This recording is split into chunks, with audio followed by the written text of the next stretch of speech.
Welcome back to another episode of Jason's Bricks and 5, where we discuss LEGO content in videos of around 5 minutes.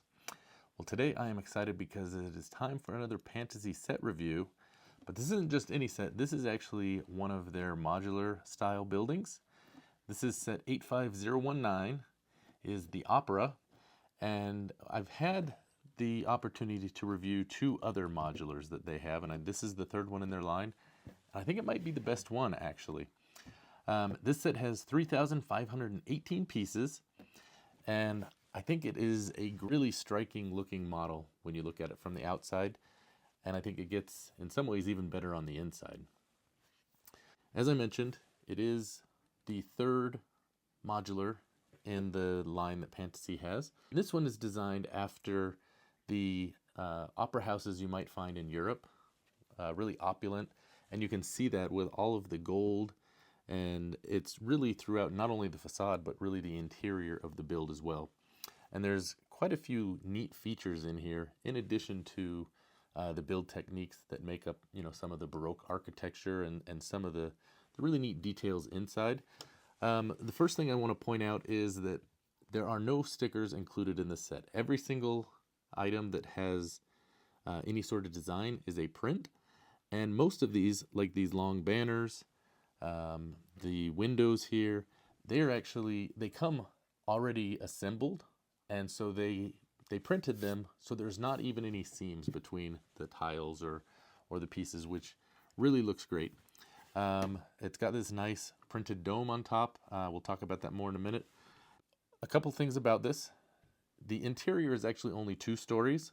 Most of the modulars, I think both of them that we've seen have been 3 stories. This one, it has a lobby, and then the second floor is actually kind of a double story, because if you think of an opera, you might have the balconies, and that's what they have included in here. So a couple things about this. It does come apart just as you would expect, as it being a modular.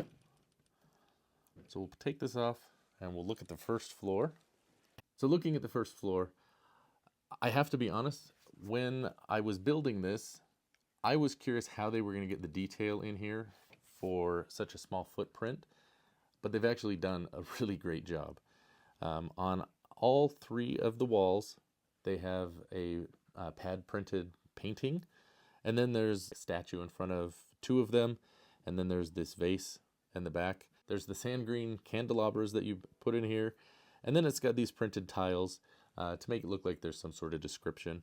So while there's a lot of detail in the lobby, honestly, my favorite part is actually the staircases. And I love it because the technique that they used I thought was quite interesting. They used these 2x2 tiles with the rounded end, and then they have a hole in the end of them. And then they ran a Technic rod through them to connect to the bottom of the staircase. And that's how they were able to create that wraparound staircase, and I really like the way that these turned out. So there's also the rotating door to get in here. Those are again printed pieces on the glass. Moving to the second floor, you might say this is the main part of the show. One of the neat features they have, you can of course take the roof off and look inside, but they also have on the back these little pull handles, and you can open it up and you can see what's going on in there. In addition to that, there's also one on the side that you can open, and this is to like the dressing room or the makeup area for the performers. And it's kind of neat because it's a tight space, and this is kind of behind one of the walls, but because you can open it up, you can still access that without really having any problem of seeing what's going on there.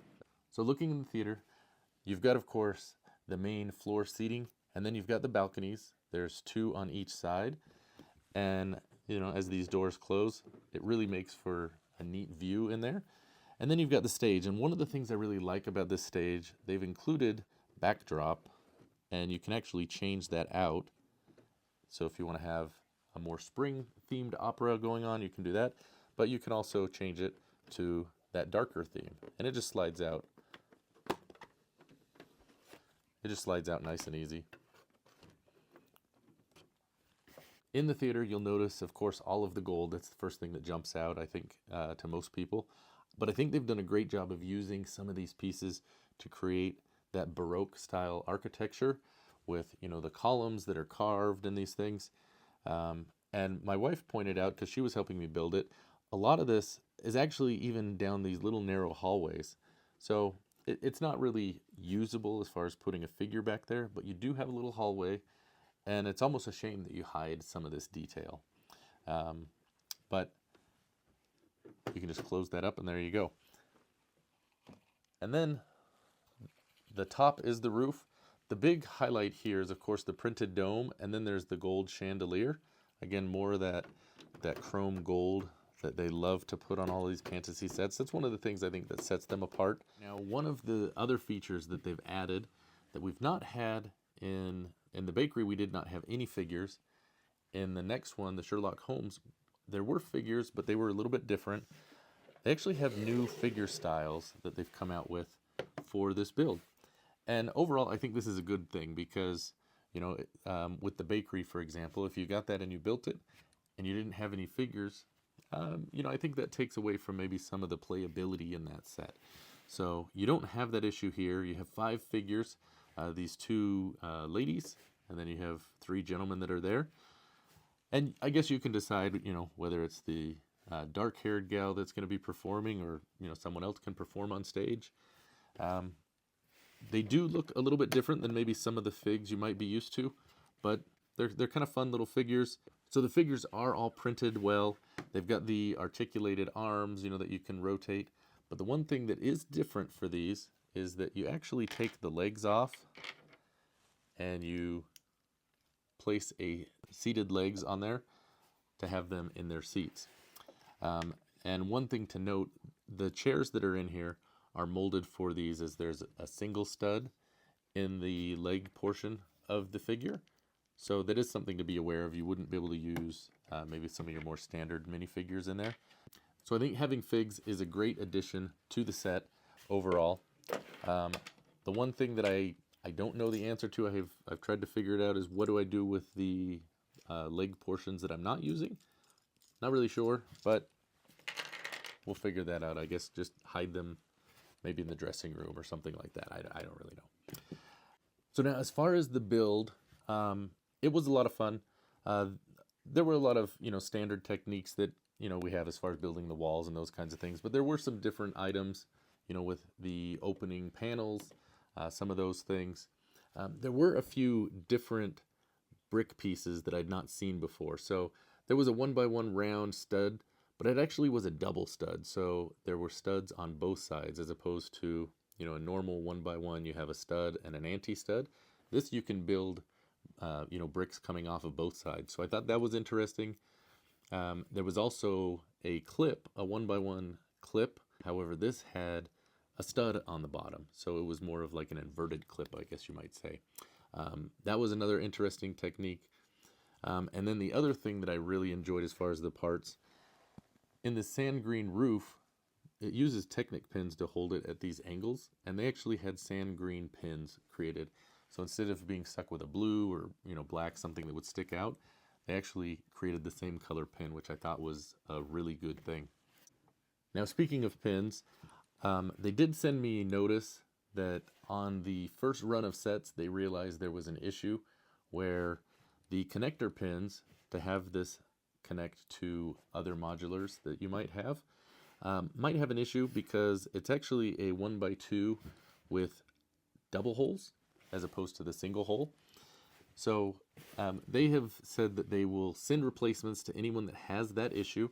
If you want to get those and you order the set, you can just email them at global@pantasy.com, and they'll get you a copy of the updated instructions for that early step and then how to do that. Now, if you don't really need to worry about, you know, actually pinning your buildings together because you just want them to set next to each other or have it be on its own, not really something you need to worry about. But that is something they wanted me to just call out in case anyone gets one of those early sets. So now, since the Opera is the third Pantasy modular, I thought it might be kind of fun to display all 3 of them together. So you could get an idea of, you know, are we starting to get where we can build a little fantasy city? Let's take a look. I've got the bakery and the Sherlock Holmes, so we'll see how they look together. All right, so here it is. You can see the start of a fantasy modular city. We've got all 3 sets. We've got the first one, which was the bakery here. Then on the end, is the Sherlock Holmes 221 Baker Street, and then the new Opera House here. So one thing I will point out, the reason that I have them lined up this way, and you can swap the Sherlock Holmes and the Opera if you want to have them on opposite sides, but I found having these two next to each other did not work for one particular reason. The Sherlock Holmes has a pipe, like a drainage pipe that runs on this side, as well as these stone pieces, and it doesn't go flush against the Opera House. So just something to be aware of, you know, if you want to try to use those pins to connect it, you might have some issues there. Now the other thing just to be aware of, I know a lot of people, they use the 32 by 32 base plate for their cities. Now the bakery is 32 by 32.